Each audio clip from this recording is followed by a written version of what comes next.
আমার জীবনে আমি অনেক লাশ বহন করছি। গুরুস্থানে অনেক লাশ আমি কবরে রাখছি। আমার আত্মীয় স্বজন অনেকেই মারা গেছেন, কিন্তু আমার চোখে কারো জন্য এক ফোঁটা জল কখনো ঝরে নাই। যদিও মর্মাহত ছিলাম, কিন্তু এই উসমান হাদির জন্য একটু পরপর কেন জানি চোখটা লাল হয়ে আসছে, টলটল করতেছে।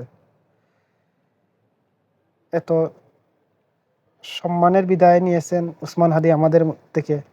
এই দেশে অনেক আলেম উলামা ফির মাশায়েখ রাজনৈতিক নেতৃবৃন্দ জানাজা হয়েছে, কিন্তু এত সুন্দর, এত লোক সমাগম, এত জনপ্রিয়ভাবে, এত বেশি মানুষের উপস্থিতিতে আমার মনে হয় না এটাই আর কোনো জানাজা হয়েছে, এবং এটাই সর্বশ্রেষ্ঠ জানাজা, সর্বশ্রেষ্ঠ সম্মানী বিদায় উসমান হাদি। আমরা উসমান হাদির জন্য দোয়া করব, আমরা উসমান হাদির জন্য দোয়া করব, উসমান হাদির সন্তানের জন্য আমরা দোয়া করব।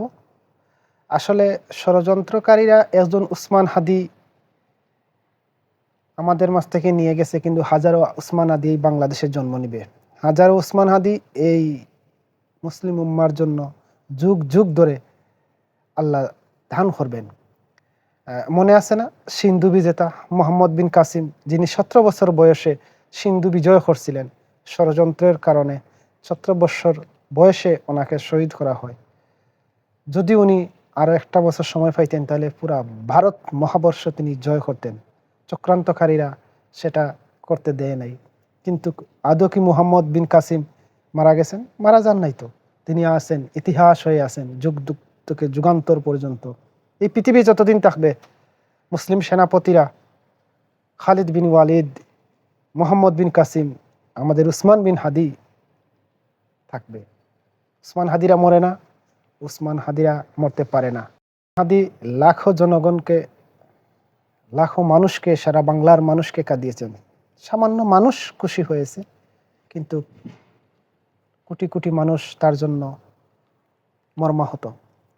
উসমান হাদি চেয়েছিলেন সংসদে যেতে, ইনসাফের পক্ষে কথা বলতে, সাধারণ মানুষের পক্ষে কথা বলতে, দেশের জন্য কথা বলতে, কিন্তু তিনি পারেন নাই। তাই আমরা চাই ওনার পরিবার থেকে, ওনার ভাই বোন, ওনার উত্তরসূরি কাউকে ঢাকা ৮ নির্বাচনে আমরা সবাই সম্মিলিতভাবে সাপোর্ট দিয়ে সংসদে পাঠাবো। সকল রাজনৈতিক দল, বিএনপি জামাত সহ সকল রাজনৈতিক দলের প্রতি উদারত আহ্বান, আপনারা উসমান হাদির সম্মানে বিনা প্রতিদ্বন্দ্বিতায় উসমান হাদির বোন ভাই, তার পরিবারের, তার উত্তরসূরি কাউকে ঢাকা ৮ আসনে সিলেকশনে এমপি নির্বাচন করে সংসদে পাঠান। আমি বিশেষ করে বাংলাদেশ জামায়াত ইসলামীর প্রতি দৃষ্টি আকর্ষণ করে বলবো, যদি অন্য দল এই আসনে প্রার্থী দেয়, দয়া করে আপনারা দিবেন না। আপনারা উসমান হাদির পক্ষে যে নির্বাচন করবে তাকেই সমর্থন দিবেন, তার জন্যই সর্বাত্মক সহযোগিতা করবেন। আমরা প্রবাসী যারা আছি দেশের বাইরে থেকে, উসমান হাদির পক্ষে যিনি, একটা কলা গাছও যদি ঢাকা ৮-এর নির্বাচনে প্রার্থী হয়, আমরা তাকে সমর্থন করব, আর্থিকভাবে সমর্থন করব। আসুন আমরা যারা উসমান হাদিকে ভালোবাসি, দেশ বিদেশে প্রবাসে এবং ঢাকা ৮ আসনের সম্মানিত জনগণ, সম্মানিত ভোটার নাগরিকবৃন্দের প্রতি আমরা উদারত আহ্বান জানাই। আমরা প্রবাসীরা আপনাদের কাছে কিছু চাইনি, কখনো চাইব না।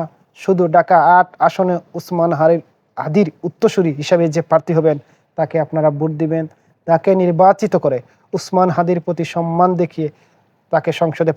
উসমান হাদির লক্ষ্য এবং অপূর্ণ কাজগুলা পূর্ণ করার জন্য ঢাকা ৮ বাসীকে আহ্বান জানাবো, উসমান হাদির উত্তরসূরি হিসাবে যিনি প্রার্থী হবেন তাকেই আপনারা ভোট দিবেন। ধন্যবাদ সবাইকে। আল্লাহ হাফিজ।